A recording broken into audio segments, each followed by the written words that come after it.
इन कष्टों से यदि कोई बचा सकते हैं, इन कष्टों से यदि कोई मुक्ति दिला सकते हैं, इन कष्टों का जो सदा के लिए निवारण कर सकते हैं, वो है परम प्रभु परमात्मा, वो है ईश्वर। ईश्वर के अतिरिक्त कोई सगा संबंधी, रिश्तेदार, अपना कोई भी आपको इन 4 प्रकार के कष्टों से मुक्ति नहीं दिला सकता। इसलिए परमात्मा की भक्ति करो। जो जन्म मृत्यु जरा व्याधि रूपी कष्ट को नष्ट करने में सक्षम है, ऐसे परमात्मा को छोड़कर जो दुनिया के पीछे पागल होता है, वो महामूर्ख है, महामूर्ख। राम जी कहते हैं, यही तन कर फल विषय न भाई, स्वर्ग हो स्वल्प अंत दुखदाई। हे भाई, इस शरीर को पाने का फल विषय भोगों को भोगना नहीं है। 5 विषय है। विषय कितने हैं? 5। रूप, रस, गंध, स्पर्श और शब्द। इन 5 विषयों के लिए अलग अलग इंद्रियां बनी हुई जो इनका भोग करती हैं। रूप यानी सुंदरता, उसकी इंद्री है आंख। रस यानी स्वाद, इसकी इंद्री है जिह्वा। गंध,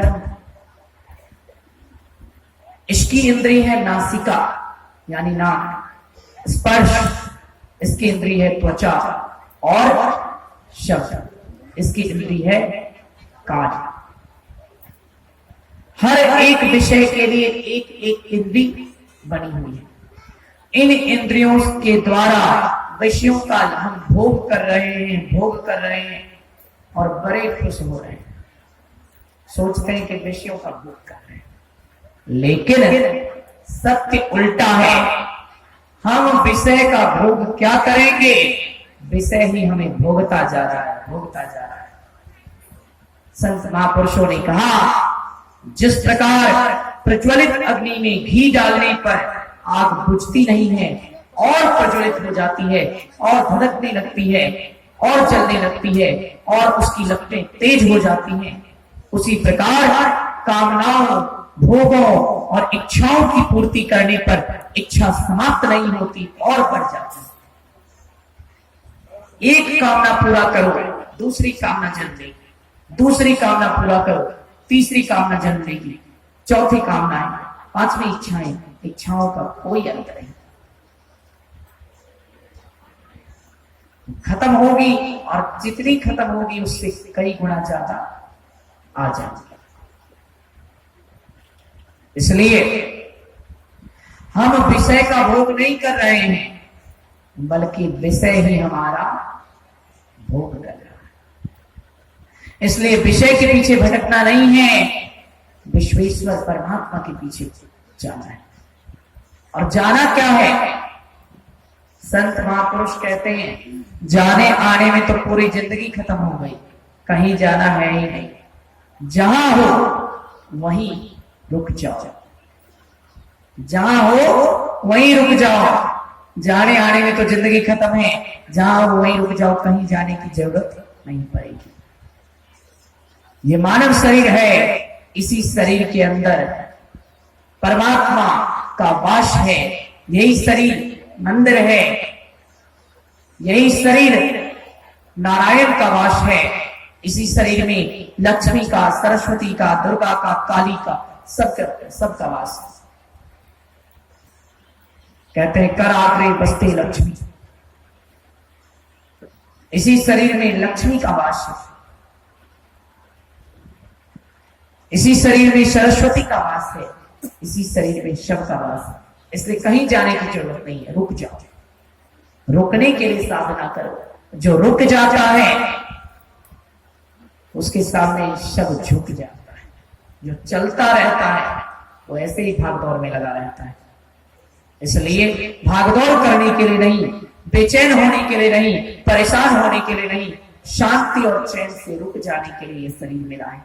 यदि आप इस शरीर के अंदर सब कुछ देख लें, आपको बाहर भटकने की आवश्यकता नहीं है। इस संदर्भ में महान संत रविदास जी महाराज के जीवन की एक प्रमुख घटना सुनिए।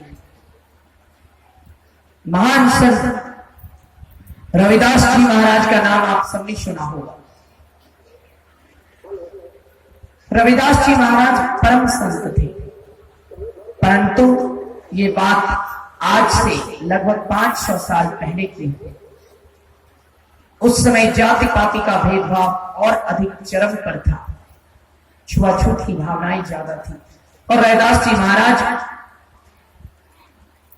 जो कि जिनको निचली जाति का समझकर काफी उपेक्षा की गई थी, उनके जीवन की एक महत्वपूर्ण घटना है। एक बार की बात है, रविदास जी महाराज जहां चमड़े का कारोबार करते थे, जूते चप्पलों को बनाने सीने का कारोबार करते थे बेचने के, उनके गांव से कुछ पंडित कुछ ब्राह्मण चले जा रहे थे। ब्राह्मणों का कोई दल चला जा रहा था गंगा स्नान के लिए जो चला जा रहा था, तो रविदास जी महाराज पूर्ण संत थे, उनको नाम इज्जत इन सब से कोई लेना देना था नहीं, मान अपमान में एक समान रहते थे। ये जो ब्राह्मण गण जा रहे थे, इनमें एक शास्त्री जी थे जो सबके गुरु थे, और बाकी उनके बहुत सारे चेले थे, 2-4 शिष्य थे। चलते चलते शास्त्री जी की चप्पल टूट गई। रविदास जी का घर वहीं था, रविदास जी का घर वहीं था, उसी के आगे से जा रहे थे। चप्पल टूट गई तो शास्त्री जी रुक गए, और शास्त्री जी ने रविदास जी से कहा, अरे सुनो, मेरी चप्पल टूट गई है, जरा बना दो। रविदास जी महाराज बनाने लगे।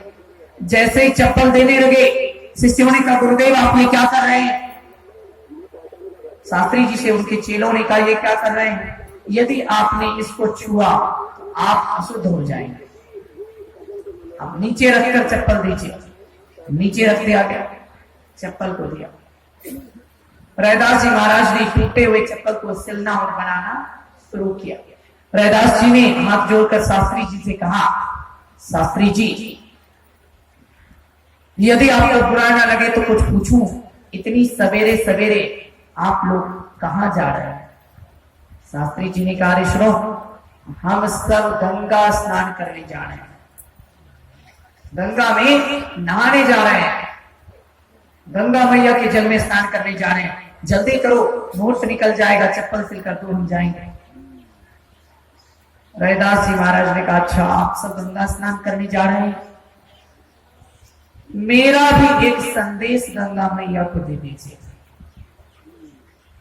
उसी चप्पल जूते को सीने से जो कमाई करते थे, उसमें जो पैसा मिलता था, एक सिक्का रविदास जी ने निकाला, रविदास जी महाराज ने, और वो सिक्का शास्त्री जी को देने लगे।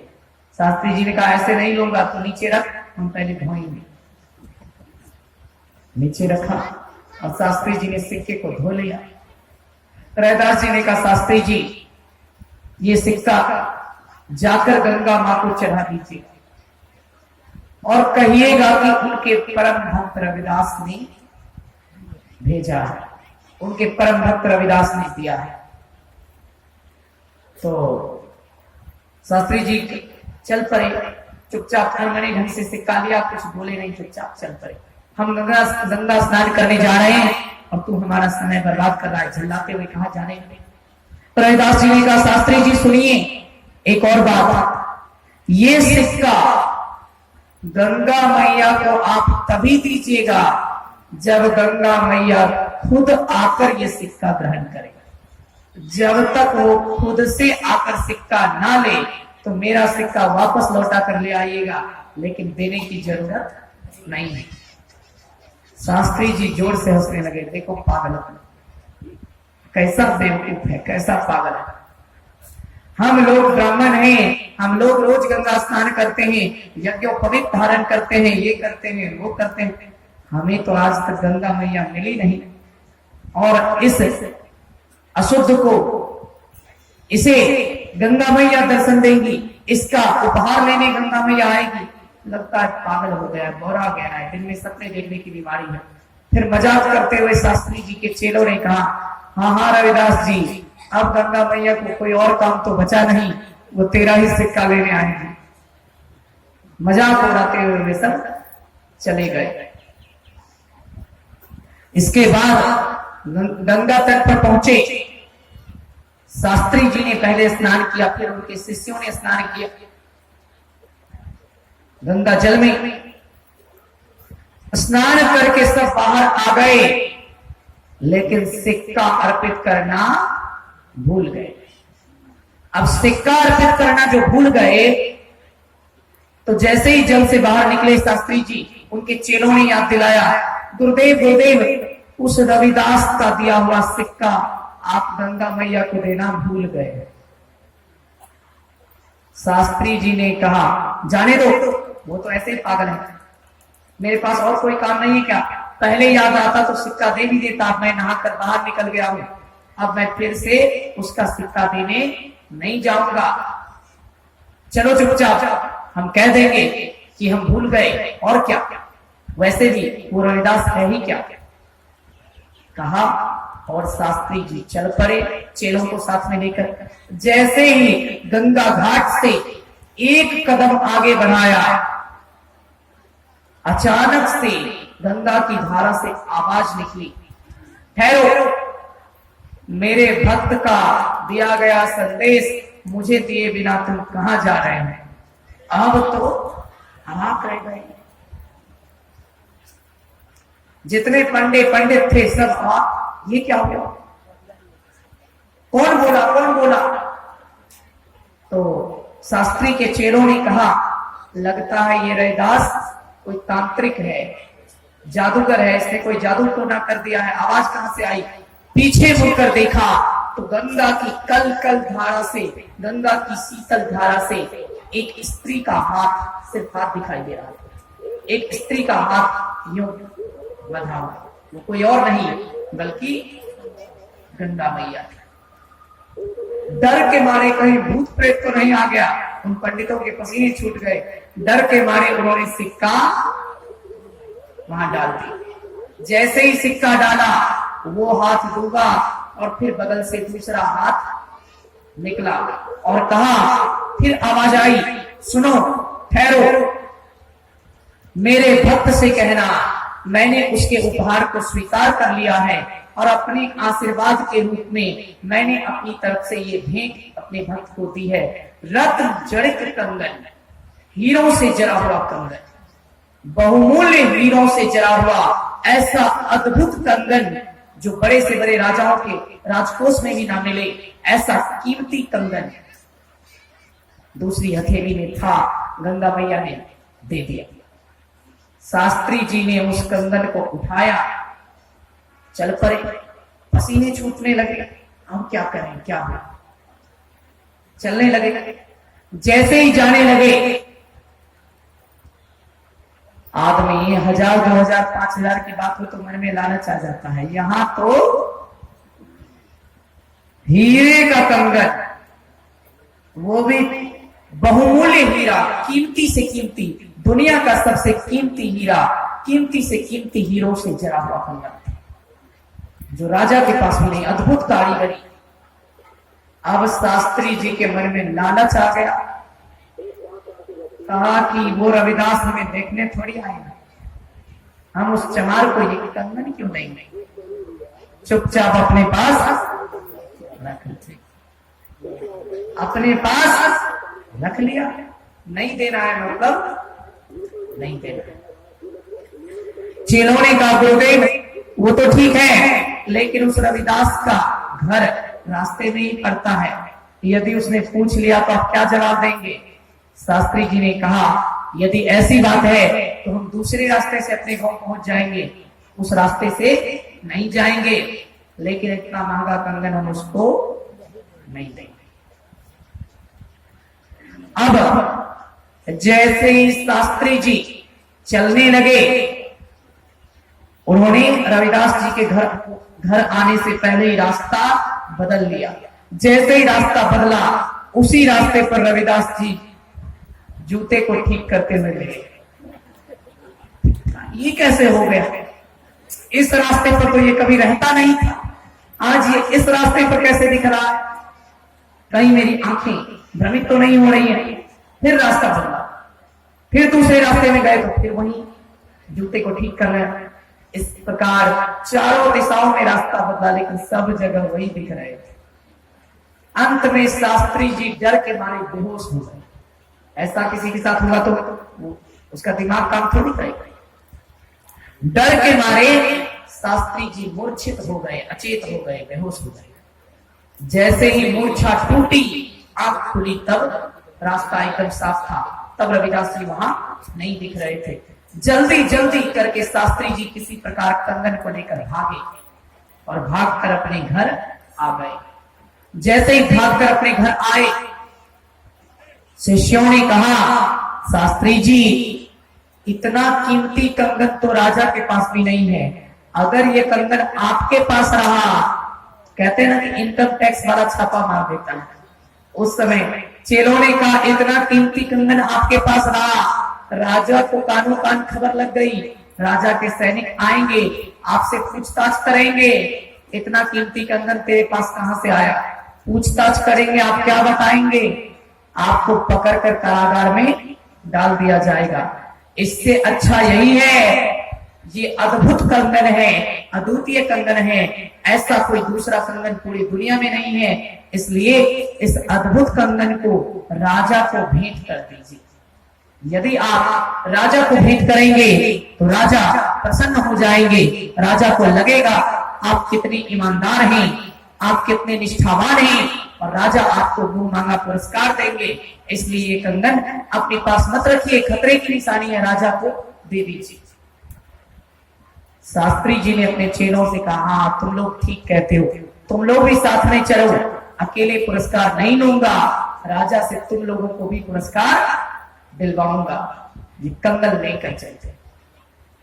सवेरा हुआ, सवेरे सवेरे प्रातः काल राजा उठे ही थे, ये सारे ब्राह्मण वहां पहुंच गए। द्वारपालों से कहा, हमें महाराज से अभी तुरंत मिलना है। द्वारपालों ने कहा, महाराज विश्राम कर रहे हैं, कुछ देर रुकिए। ब्राह्मण ने कहा, राजा जी को हमें एक ऐसी भेंट देनी है जो भेंट राजा ने अपनी जिंदगी में कभी देखा तक नहीं होगा। अद्भुत भेंट है ये, इसलिए हमारा महाराज से अभी तुरंत मिलना आवश्यक है। द्वारपालों ने राजा को संदेश दिया, महाराज 4-5 ब्राह्मण ही आपसे अभी तुरंत मिलना चाहते हैं। राजा ने ब्राह्मण जानकर आदर सत्कार किया और तुरंत अपने महल में बुला लिया। राजा ने आदर करके पूछा, कहिए ब्राह्मण देव, मेरे पास इतने सवेरे सवेरे कैसे आना हुआ? शास्त्री जी ने अपनी बड़ाई करवाने के लिए कहा, महाराज, हम आपको एक अद्भुत भेंट देने आए हैं। ये कंगन, हम तो साधु संत हैं, सन्यासी हैं, ये सोना चांदी, ये बहुमूल्य कंगन हमारे किस काम का? आप रख लीजिए, आप जैसे राजा के काम आएगा। महाराज, ये कंगन आप एक बार देखिए तो सही। राजा ने कंगन देखा, राजा खुश हो गया। अद्भुत, अद्वितीय, अति सुंदर, ऐसा कंगन तो आज तक मैंने कभी देखा ही नहीं। मेरे राजकोष में एक से एक आभूषण है, लेकिन ऐसा आभूषण नहीं है। राजा ने कहा, ब्राह्मण देव, आप धन्य हैं, परंतु ये तो बताइए, ये कंगन आपके पास कहां से आया? ये कंगन आपके पास कहां से आया?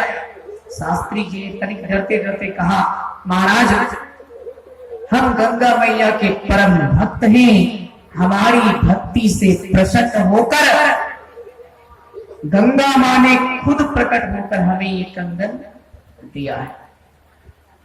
राजा ने कहा, अहो भाग्य, आपके चरणों की धूली मैं सिर पर लगाता हूं, आपके लिए गंगा मैया खुद प्रकट होकर कंगन देती है। आप जैसा महान संत कोई और नहीं हो सकता। राजा ने कहा, महात्मा जी, शास्त्री जी, थोड़ी देर रुकिए, मैं अपनी महारानी को बुलाता हूं। राजा ने अपनी रानी को बुलाया। महारानी, आइए, दर्शन कीजिए। शास्त्री जी कितने पहुंचे हुए महात्मा हैं, इन्होंने हमारे लिए कंगन दिया है, लेकिन ये कंगन स्त्रियों के पहनने की चीज है, हमारे किस काम की? ये कंगन आज से हमारे महारानी की शोभा बढ़ाएगा। राजा ने वो कंगन रानी को दे दिया। जैसे ही राजा ने रानी को कंगन दिया, रानी कहती है महाराज ये कंगन अद्भुत है, कीमती है, बहुत सुंदर है, लेकिन ये कंगन अकेला है, इसीलिए हमारे काम का नहीं है। एक कंगन कोई नहीं पहनती है, आपको शायद पता नहीं है, मुझे इस कंगन का जोड़ा चाहिए। महात्मा जी तो इतने बड़े गंगा के भक्त हैं, इनसे कहिए इनके अतिरिक्त दुनिया का कोई स्वर्णकार ये कंगन बना नहीं सकता, क्योंकि ये देवी माँ का प्रसाद है, तो देवी माँ के प्रसाद की बराबरी कोई और जेवर नहीं कर सकता। महाराज शास्त्री जी से कहिए गंगा मैया से प्रार्थना करें, और जब गंगा मैया इनके लिए हमेशा प्रकट होती है तो फिर से गंगा माँ को प्रकट करके एक और कंगन बनवा दे, इस कंगन का जोड़ा लगा दे। राजा ने कहा हाँ ये कौन सी बड़ी बात है। राजा शास्त्री जी पर विश्वास करने लगे थे। राजा ने कहा ये कौन सी बड़ी बात है, शास्त्री जी तो इतने पहुंचे हुए संत हैं, तुरंत कंगन का जोड़ा लगा देंगे। क्यों शास्त्री जी? कंगन का जोड़ा लगवा दीजिए। अब तो शास्त्री जी के पसीने छूट गए। अब क्या कहें, ये जो इतना खेल खेला, इतना कुछ रचा, अब तो पोल खुलने का समय आ गया। तो अब क्या करें, अब कैसे कहें? शास्त्री जी चुप। चेलों ने कहा शास्त्री जी देख क्या रहे हैं, सच बताना पड़ेगा, सच बताना पड़ेगा। राजा ने कहा शास्त्री जी आप इतने परेशान क्यों हैं? शास्त्री जी ने कहा महाराज ये गंगा माँ का आशीर्वाद है, कोई जादू टोना नहीं है, मैं इसका जोड़ा नहीं लगा सकता। राजा ने कहा शास्त्री जी मेरी महारानी अन्न जल त्याग चुकी है और संकल्प ले चुकी है, इस कंगन का जोड़ा लेकर इसे पहन कर रहेगी। यदि मेरी महारानी को कुछ भी हुआ तो मैं आपको फांसी पर लटका दूंगा, जितनी इज्जत दी है सब इज्जत खत्म कर दूंगा, इसलिए कंगन का जोड़ा तो आपको लगाना ही पड़ेगा, चाहे जहां से लगाओ। अब तो आए थे पुरस्कार पाने और फांसी का फंदा लटकने लगा। पुरस्कार पाने आए और माथे पर फांसी का फंदा लटक रहा। अब शास्त्री जी ने राजा से डरते डरते कहा हमें क्षमा कीजिए महाराज, न तो हम इतने बड़े संत हैं, न इतने बड़े भक्त। दरअसल ये कंगन गंगा मैया ने हमें नहीं दिया था, ये कंगन गंगा मैया ने उस रविदास को दिया था जो चमड़े का काम करता है, जूते चप्पलों को ठीक करने का काम करता है। वो जो रविदास है हमारे गांव में, उसी को गंगा मैया ने ये कंगन दिया था, ये हमें नहीं दिया गया था। उसने एक सिक्का दिया, न जाने कैसे, हमने सोचा ये मजाक कर रहा है, हमने उसके सिक्के को कोई महत्व नहीं दिया, गंगा मैया को भेंट नहीं किया। लेकिन जैसे ही हम सब स्नान करके बाहर आए, गंगा की धारा से स्वयं एक हाथ निकला और आवाज आई मेरे भक्त का दिया गया उपहार दो। हमने डरते डरते सिक्का गंगा मैया को दे दिया और बदले में गंगा मैया ने आशीर्वाद के रूप में ये कंगन रविदास को देने के लिए कहा। लालच के कारण इस कंगन को मैं ले आया और आपसे पुरस्कार पाने के लालच में, आपकी नजरों में बहुत महान संत बनने के लालच में मैंने ये दिखावा कर दिया। महाराज मेरी जान बख्श दीजिए, मुझ में ये क्षमता नहीं है, महाराज मुझे क्षमा कीजिए। हो सके तो आप रविदास के पास जाइए, आपकी महारानी भूखी प्यासी है, यदि रविदास चाहे तो गंगा मैया शायद दूसरा कंगन भी दे सकती है। अब राजा ने कहा तुम सब दंड के पात्र हो, इतने महान संत का तुमने जाति पाति के नाम पर अपमान किया और अभी तक अपमान कर रहे हो। मैं अकेले नहीं जाऊंगा, तुम सबको मेरे साथ चलना पड़ेगा, तुम सबको अपनी करतूत के लिए रविदास जी से क्षमा मांगनी पड़ेगी। अब तो पंडित जी का सारा घमंड चूर चूर, राजा का आदेश से नहीं जाएंगे तो खत्म, जिंदगी खत्म, जाना तो पड़ेगा। मुंह लटका कर, कोई मुंह लटका कर जा रहा है, कोई सिर नोचते हुए जा रहा है, कोई इधर उधर देख रहा है कि कहीं भागने का मौका मिल जाए। राजा ने कहा तुम लोग चलो, ये सब तुम्हारा ही किया हुआ नाटक है, तुम सबको जाना पड़ेगा। सारे पंडित राजा के पीछे मुंह लटका कर आए। रविदास जी एकदम सहज, संत में कोई दिखावा नहीं होता, एकदम सरल, एकदम सहज, एकदम भोले सीधे आम आदमी की तरह लगते थे। तो रविदास जी एकदम सहज थे, एकदम सरल थे, वैसे ही काम कर रहे थे, वैसे ही अपने काम में लगे हुए थे। चमड़े का काम कर रहे थे। चमड़े को फुलाने के लिए जो पानी था वो पानी पात्र में पड़ा हुआ था। जूते चप्पलों को ठीक कर रहे थे, अपना दुकान चला रहे थे।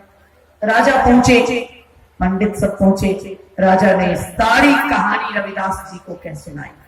और राजा ने कहा रविदास जी, शास्त्री जी को आप क्षमा कीजिए, इन्होंने आपका दिया गया, गंगा मैया का आपको दिया गया उपहार चुरा लिया।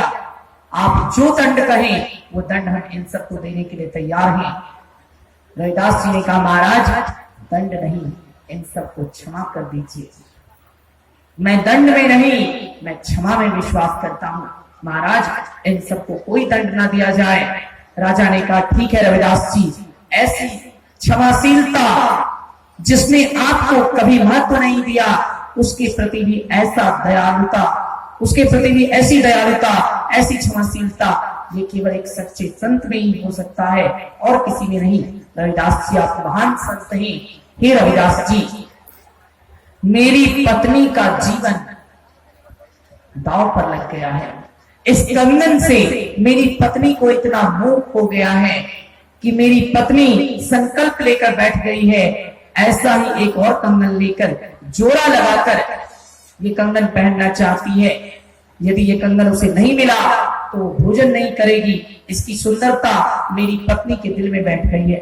रविदास जी हम आपसे केवल प्रार्थना करते हैं, यदि संभव हो सके तो गंगा मैया से कहिए कि इस कंगन का जोड़ा लगा दे। यदि नहीं भी लगाएगी तो भी हम आपको कुछ नहीं कहेंगे, लेकिन आप सिर्फ कोशिश कीजिए। अगर कंगन मिला तो ठीक, नहीं मिला तो भी कोई बात नहीं है, लेकिन कम से कम मेरी पत्नी का जीवन बचाने के लिए एक बार प्रयास जरूर कीजिए। शास्त्री जी ने हंसते हुए राजा के कान में कहा महाराज ये आप किस पाखंडी के चक्कर में पड़ रहे हैं। माना कि एक बार जादू हो गया, जादू टोना एक आध बार होता है, हमेशा थोड़ी होता है। शास्त्री जी का घमंड अभी भी नहीं गया था। डर से चुप थे लेकिन दिल से चुप नहीं थे। का एक आध बार हो गया होगा, हमेशा थोड़ी होगा। ये कोई बहुत बड़ा ऋषि मुनि